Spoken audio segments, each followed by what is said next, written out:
क्योंकि आज एक बहुत महत्वपूर्ण दिन है, इसलिए मैं सबसे पहले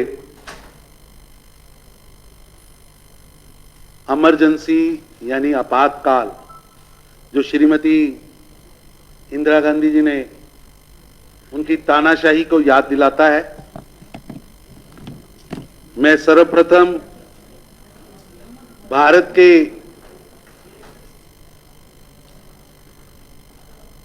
उन बेटे बेटियों को प्रणाम करते हुए जिन्होंने एक तानाशाह प्रधानमंत्री श्रीमती इंदिरा गांधी द्वारा भारत को एक बड़ी जेल बनाने के षड्यंत्र के खिलाफ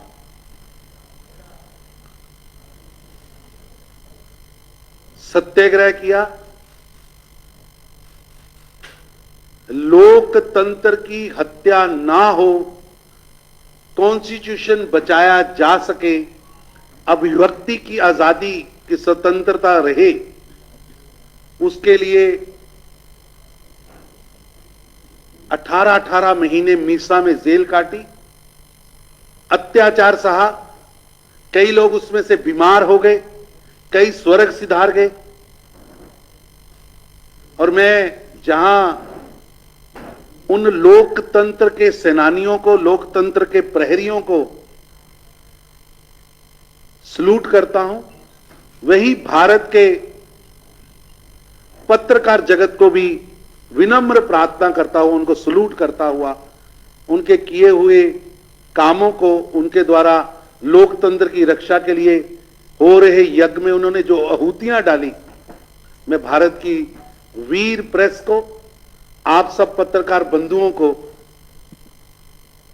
सलूट करता हूं, क्योंकि मेरे को याद है कि ये वो दिन थे जब संपादकीय पेज अखबार के लोग खाली छोड़ देते थे, क्योंकि इंदिरा गांधी और उनके चमचों का, संजय गांधी का इतना अत्याचार था कि वो वहां झूठ लिखाना चाहते थे, लेकिन प्रेस ने उस समय निर्भय होकर देश के लोकतंत्र की रक्षा की। और मेरे को याद है 3801 अखबार बंद कर दिए गए। ये कांग्रेस की देन थी कि 3801 अखबार इसलिए बंद कर दिए गए क्योंकि वो सच लिख रहे थे।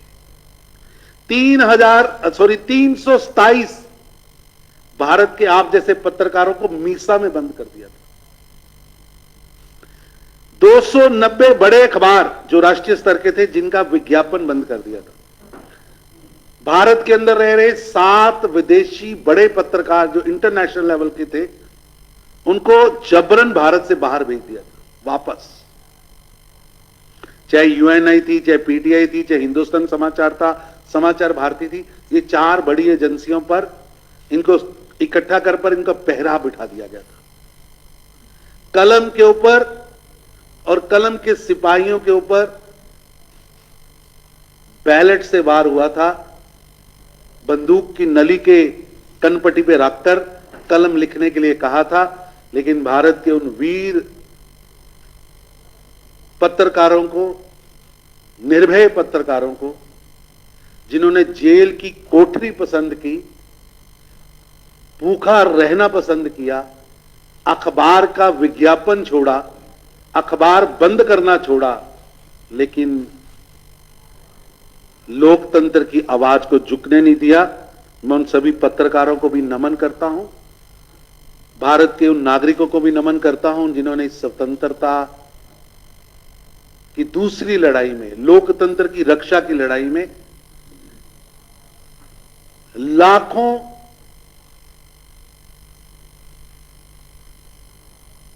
लोकतंत्र के प्रहरियों को अपने घरों में शरण दी। मुझे गर्व है, मैं उस पार्टी से आता हूं, जनसंघ, भारतीय जनता पार्टी और राष्ट्रीय स्वयंसेवक संघ, जिनके लाखों नौजवान जेलों में गए। 18-18 महीने तो हम आज कह रहे हैं, पता नहीं वो 18 साल भी हो सकते थे। आज के हमारे प्रधानमंत्री श्री नरेंद्र मोदी जी कभी सरदार बनकर, कभी सन्यासी बनकर, कभी छुप छुप कर देश के लोकतंत्र की रक्षा कर रहे थे। इसलिए मैं आज की प्रेस को शुरू करने से पूर्व लोकतंत्र के प्रहरियों को सलूट करता हूं। मित्रों, तेलंगाना के अंदर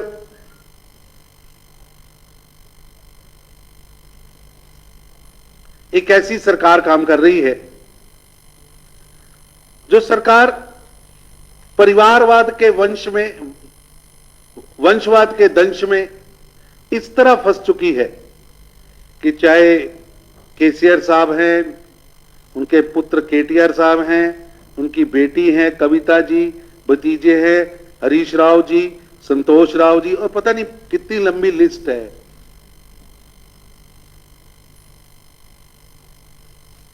लोकतंत्र का सबसे बड़ा शत्रु कोई है तो वो परिवारवाद है।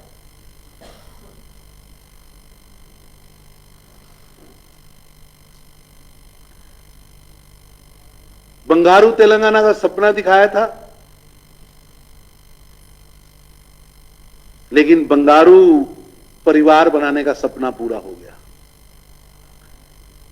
युवा, महिला, किसान, एससी, एसटी, हर वर्ग उन वादों की लिस्ट को याद कर करके रो रहा है कि ये सपना, ये वादा केसीआर साहब ने, टीआरएस की सरकार ने किया था, लेकिन एक भी वादा पूरा नहीं हुआ।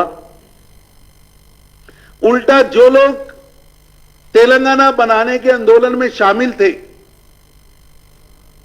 ऐसे हजारों लोग जो आज टीआरएस में भी हैं और समाज में भी हैं, वो घुटन महसूस कर रहे हैं।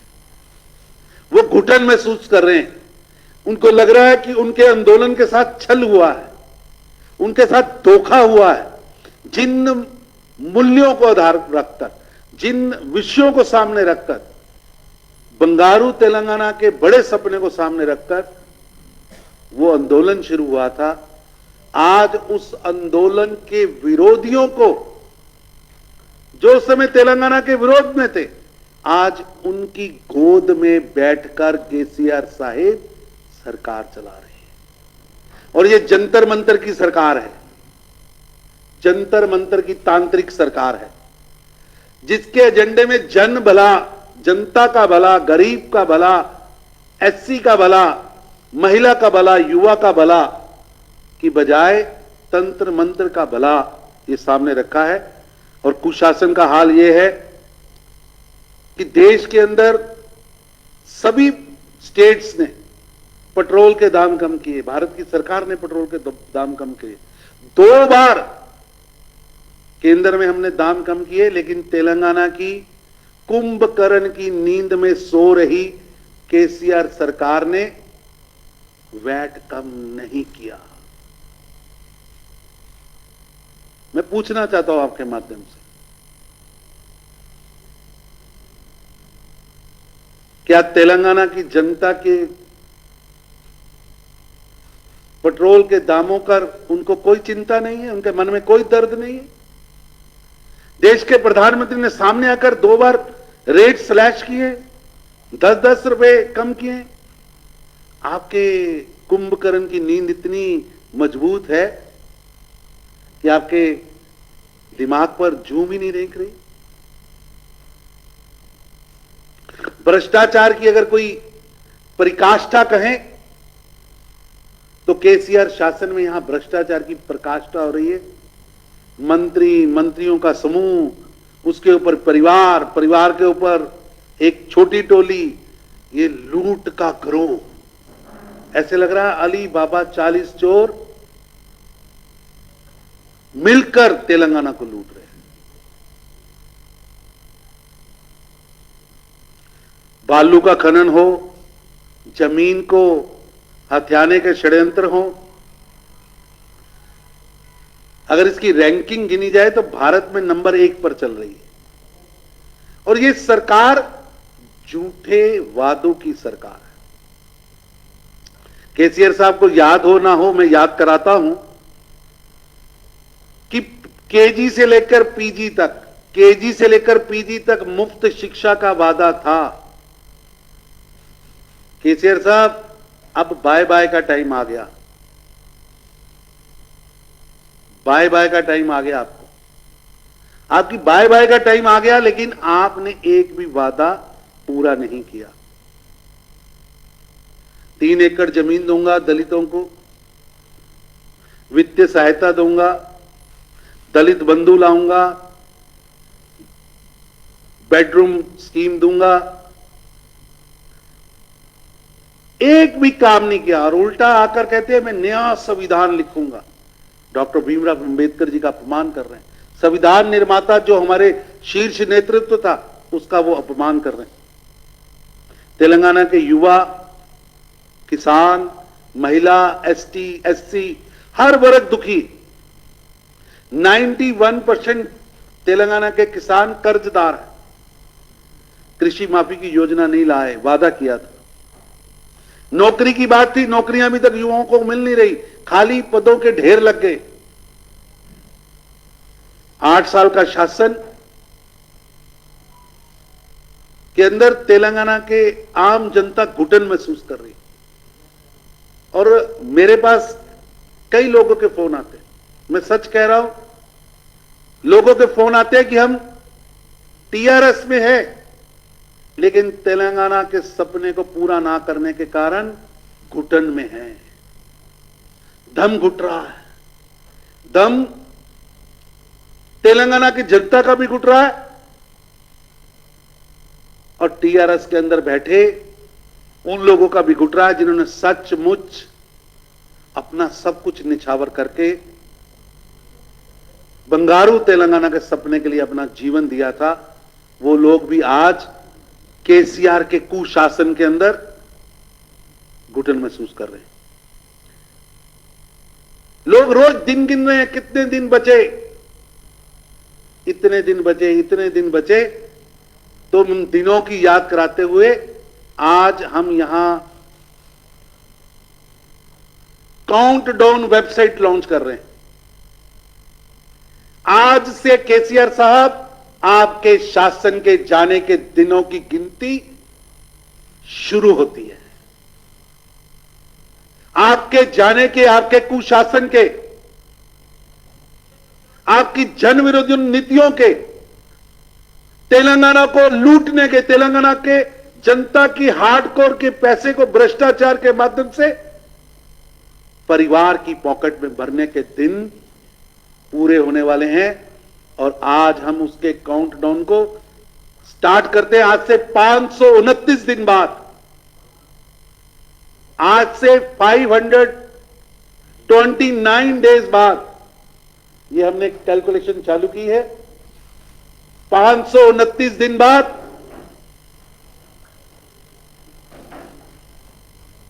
ये बोर्ड अब भाजपा के हर कार्यालय में लगेंगे, भाजपा के हर कार्यक्रम में लगेंगे। और भारतीय जनता पार्टी तेलंगाना संजय बंडी जी के नेतृत्व में ये 529 दिन जनता की आवाज को जन जन तक लेके जाएंगे। और जनता की आवाज को मुखर करते हुए हम इस ओर बढ़ेंगे, केसीआर साहब गद्दी खाली करो, तेलंगाना की जनता आती है, गद्दी खाली करो, भारतीय जनता पार्टी आती है। 529 दिन बाद तेलंगाना की जनता की बाय बाय, केसीआर साहब को बाय बाय। और यह बोर्ड भारतीय जनता पार्टी के हर कार्यालय के बाहर लगेगा। जनता की भावनाओं को सामने रखते हुए 529 दिन एक एक गांव में संजय बंडी जी के नेतृत्व में प्रजा संग्राम यात्रा जाएगी, जन आंदोलन होंगे। भाजपा का एक एक कार्यकर्ता, चाहे वो बूथ का इंचार्ज है, चाहे प्रदेश का अध्यक्ष है, इस काउंटडाउन में इस सरकार की कुनीतियों का पर्दाफाश करेगा।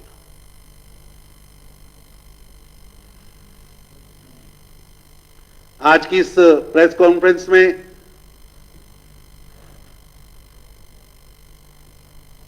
मैं कुछ घोषणाएं भी करने वाला हूं। आपके ध्यान में होगा कि भारतीय जनता पार्टी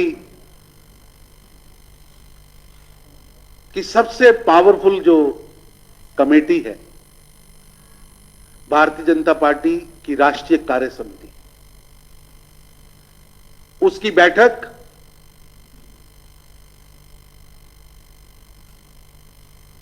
के लिए संजय बंडी जी, तेलंगाना भाजपा बार बार निवेदन कर रही थी कि परिवर्तन के इस मूड में जब पूरा तेलंगाना केसीआर राज से मुक्ति चाहता है, ऐसे में भारतीय जनता पार्टी की राष्ट्रीय कार्य समिति हैदराबाद में हो और देश के 340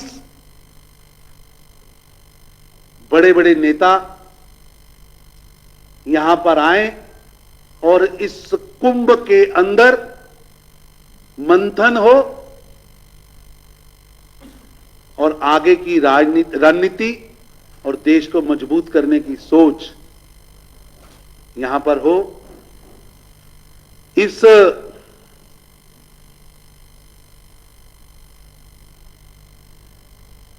का विवरण इस तरह रहेगा कि 1 जुलाई को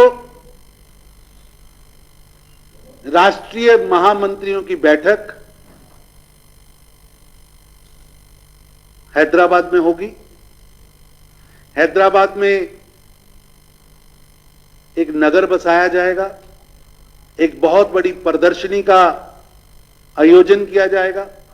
1 तारीख को वो जनता के लिए वो प्रदर्शनी भाजपा के राष्ट्रीय अध्यक्ष श्री जेपी नड्डा जी जनता को सौंपेंगे। 2 जुलाई को राष्ट्रीय पदाधिकारी बैठक हैदराबाद के अंदर होगी, जिसमें लगभग 138 भाजपा के देश भर के ऑफिस बेरर्स, प्रदेशों के अध्यक्ष यहां आएंगे और पार्टी को मजबूत करने के लिए, देश को मजबूत करने के लिए बैठेंगे। 2 जुलाई को ही शाम को राष्ट्रीय कार्यकारिणी का आयोजन होगा। विश्व के सबसे बड़े नेता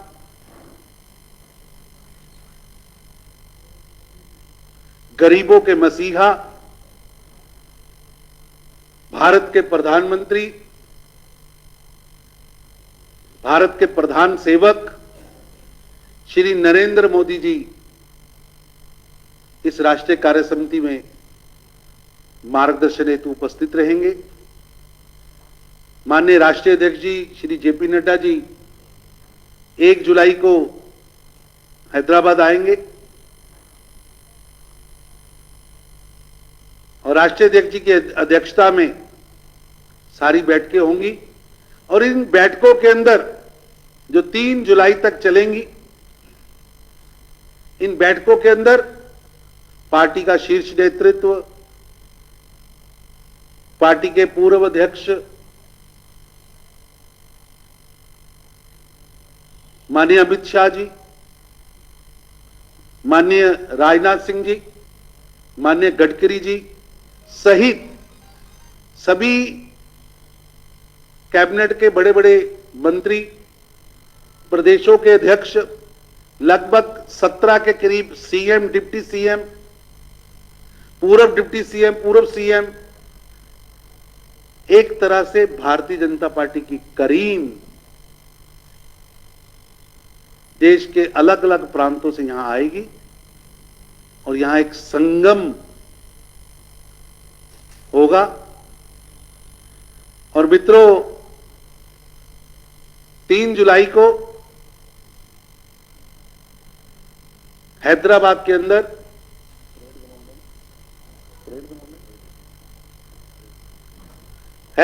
अंदर परेड ग्राउंड में एक विशाल जनसभा का आयोजन होगा। मैं हैदराबाद भाजपा को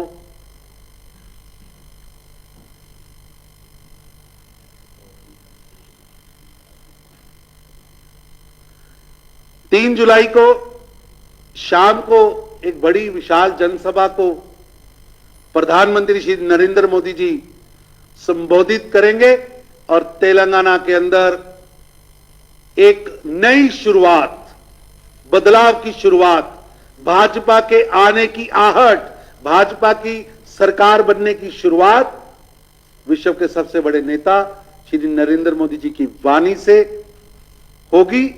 और उनको सुनने के लिए संजय बंडी जी के नेतृत्व में भारतीय जनता पार्टी तेलंगाना ने एक बहुत बड़ी योजना बनाई है। उस योजना के तहत हर बूथ से भाजपा का कार्यकर्ता इस सभा में आएगा। इस जनसभा से तेलंगाना के हर छोटे से छोटे गांव के बूथ से भाजपा के कार्यकर्ताओं की टोली प्रधानमंत्री श्री नरेंद्र मोदी जी को सुनने के लिए आएगी। और प्रधानमंत्री श्री नरेंद्र मोदी जी के आह्वान पर तेलंगाना में एक बड़ा परिवर्तन आए, उसके लिए वो ये 3 जुलाई की विशाल जनसभा एक टर्निंग पॉइंट होगी। मित्रों, इतना बड़ा आयोजन हो रहा है। इस आयोजन को करने के लिए संजय बंडी जी के नेतृत्व में अलग अलग कमेटियां बनाई गई हैं। इन कमेटियों में, क्योंकि लंबी लिस्ट है, आपको बाद में हमारे प्रदेश अध्यक्ष जी यहां भेज देंगे। रजिस्ट्रेशन विभाग बनाया गया है। पार्टी की ओर से एनईसी का अकोमोडेशन, प्रधानमंत्री जी का वेलकम, मीटिंग में आने वाले सभी प्रतिनिधि तेलंगाना की संस्कृति के साथ जुड़े, कोई गुजरात से आ रहा है, कोई पंजाब से आ रहा है, कोई हिमाचल से आ रहा है, कोई कर्नाटका से आ रहा है, कोई केरल से आ रहा है, वो तेलंगाना के संस्कृति से नजदीक आए, उसके अलग से प्रबंधन किया गया है। अलग अलग विभाग, सैनिटेशन से लेकर एडिटोरियम तक, रहने से लेकर उनको ले जाने आने तक एक एक विभाग बनाया गया है। और तेलंगाना भाजपा पूरे देश से आने वाले नेताओं को, चाहे वो रेलवे स्टेशन से आए, चाहे हवाई जहाज से आए, उनके स्वागत के लिए आंखें बिछाकर उन्होंने उसके लिए विभाग बनाए हैं। आप सब लोग भी उस 3 दिवसीय बैठक का हिस्सा बन सके, आपको भी बैठक की जानकारियां मिल सके, इसके लिए पार्टी ने अपने राष्ट्रीय सह मीडिया प्रभारी संजय जी को यहां पहले भेजा है। यहां पूरा मीडिया विभाग वहां खड़ा किया जाएगा, जो आपको बैठक की जानकारियां समय समय पर, प्रस्तावों की जानकारियां देता रहेगा।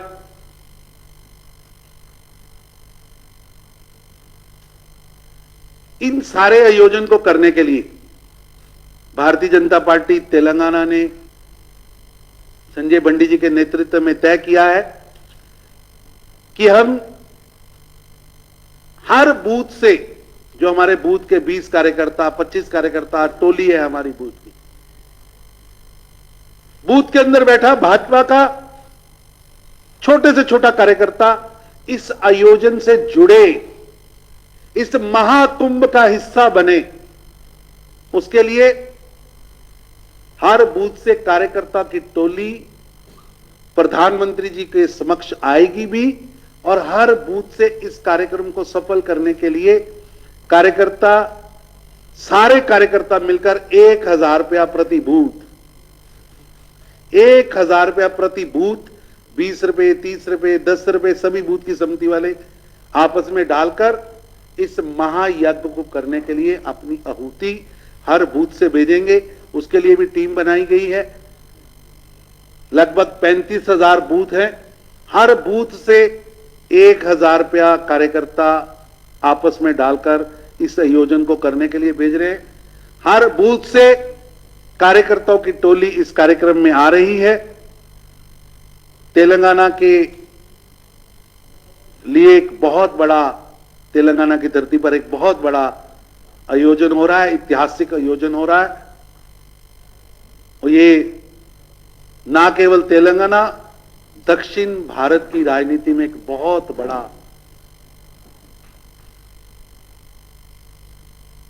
पुड़ाव होने वाला है।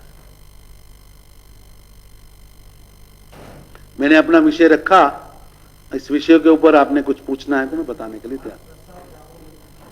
ऐसा है कि पॉलिटिकल रेजोल्यूशन होंगे, देश की वर्तमान स्थिति पर रेजोल्यूशन होंगे। देश को मजबूत करने के लिए जो प्रधानमंत्री श्री नरेंद्र मोदी जी का पिछले 8 वर्षों से जो उन्होंने अभियान छेड़ रखा है, उसके लिए मंथन होगा और जो जो प्रस्ताव पास होंगे उन सब की जानकारियां समय समय पर हमारा मीडिया विभाग वहां पर देता रहेगा। वहां हमारे मीडिया विभाग के लोग रहेंगे, जो अंदर देश का शीर्ष नेतृत्व प्रस्ताव पास करेगा, आपको मौके पर हम है जी। ये सब विषय बैठक के अंदर ही तय होते हैं। यहां लोकतंत्र है, ये किसी मां बेटे की पार्टी नहीं है, बाप बेटे की पार्टी भी नहीं है, कुटुंब की पार्टी भी नहीं है। राष्ट्रीय पदाधिकारियों को बैठक में प्रस्तावों की चिंता होती है और राष्ट्रीय कार्य समिति की बैठक में प्रस्ताव पास होते हैं। यहां डेलीगेट तय करते हैं कि किस ओर जाना है, शीर्ष नेतृत्व तो रास्ता दिखाता है। भारतीय जनता पार्टी एक लोकतांत्रिक पार्टी। हाँ दीदी, सब कुछ उसमें होगा। वो सब चीजें आपको समय समय पर हमारा मीडिया विभाग आपको बताएगा। पहली बैठक महामंत्री का भी आपको मीडिया रिलीज आएगा। हर बैठक का मीडिया, हमने वहां एक पूरा मीडिया हाउस बनाने वाले हैं। आप लोगों के साथ और भी जो प्रतिनिधि दिल्ली से या केंद्र से आपके समाचार पत्रों के या टीवी चैनल्स के आएंगे, उनको भी वहां हम लोग अकोमोडेट करेंगे, आपको भी अकोमोडेट करेंगे। एक पूरा कैंपस आपके लिए बनाया गया है। हाँ, कोई ना कोई वरिष्ठ नेता वहां आकर आपको थोड़ी थोड़ी देर बाद बैठक की जानकारी भी देता रहे। मोदी जी 2 तारीख को आएंगे और 3 तारीख की सभा को संबोधित करेंगे। प्रधानमंत्री जी के बारे में मेरा आज तक 8 वर्षों में ऐसी कोई कार्य समिति नहीं है जिसमें प्रधानमंत्री जी पूरा समय ना रहे। वो देश के नेता हैं, विश्व के नेता हैं, मार्गदर्शक है, लेकिन उनके अंदर आज भी कार्यकर्ता भाव सबसे इंपॉर्टेंट है। वो कार्यकर्ता भाव से ही सारे काम करते हैं।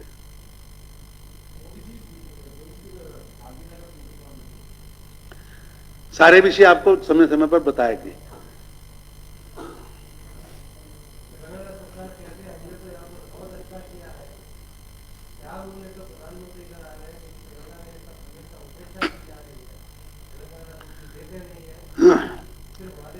ऐसा कि आज कुछ विषय और है, लेकिन मैं आपसे निवेदन करूंगा, मैं फिर 3 दिन बाद आने वाला हूं।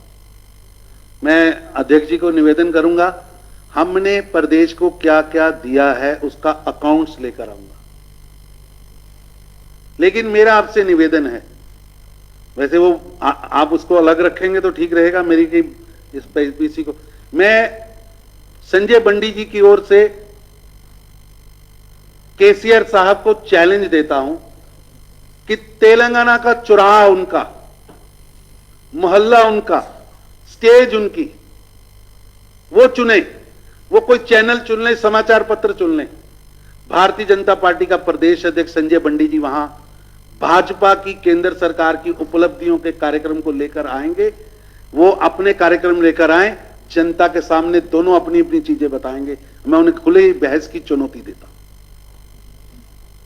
हमारा अध्यक्ष आएगा, केसीआर साहब आप भी आइए, आप अपने 8 वर्षों का हिसाब दीजिए, हम अपने 8 वर्षों का हिसाब देंगे, जनता तय करेगी। मैं उनको चुनौती देता हूं। कुछ बताने को नहीं है, कुछ बताने को नहीं है। एक दिन भी मंत्रालय नहीं गए, कुछ बताने को नहीं है। अगर मैं बोलूंगा तो पोल खोलूंगा, आने दीजिए मौका। 529 दिन 20 घंटे 56 मिनट रह गए केसीआर साहब को बाय बाय करने की। Bye bye.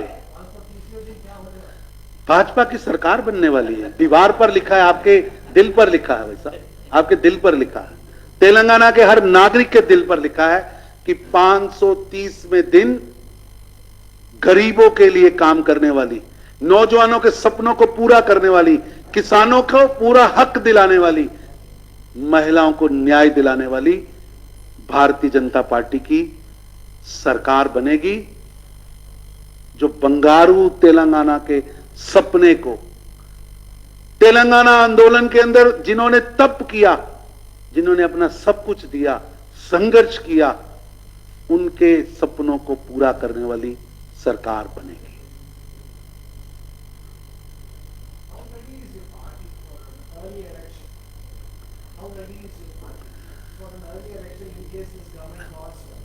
भाजपा हर समय तैयार है। केसीआर साहेब अपनी डूबती हुई, लड़खड़ाती हुई नैया को बचाने के लिए कुछ भी करें, हम तेलंगाना की जनता की आवाज बनकर हर समय तैयार हैं। और मैं दोबारा दोहरा रहा हूं कि संजय बंडी जी की ओर से जनता के बीच में आकर खुली चुनौती है कि केसीआर साहेब 8 साल का हिसाब लेके आइए। हम भी 8 साल का हिसाब हमारे प्रदेश अध्यक्ष लेके आएंगे। आइए जनता को तय करने दीजिए और बताइएगा आते कि किस जंतर मंत्र के कारण, किस तांत्रिक के कारण आप कार्यालय नहीं जाते। बताइए कि आपके कुटुंब के लोग, जब तेलंगाना का आंदोलन चल रहा था, नौजवान आत्मदाह कर रहे थे, नौजवान जेलें भर रहे थे, परिवार के परिवार सड़कों पर थे, आपका परिवार उस समय विदेश के किस देश में बैठा था?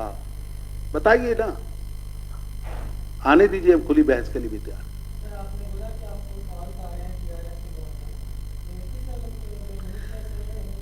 आप पत्रकार हैं, आप बताइए कि टीआरएस के अंदर जिन लोगों ने बंगारू तेलंगाना बनने का सपना देखा था, वो घुटन महसूस कर रहे हैं कि नहीं कर रहे हैं?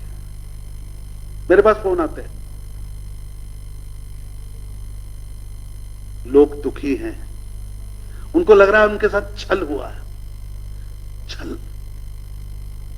छल होता है ना, दिखाया कुछ, किया कुछ, काला जादू, डिच किया गया है, डिच किया गया। तो जनता उसका जवाब भी देने वाली है। धन्यवाद।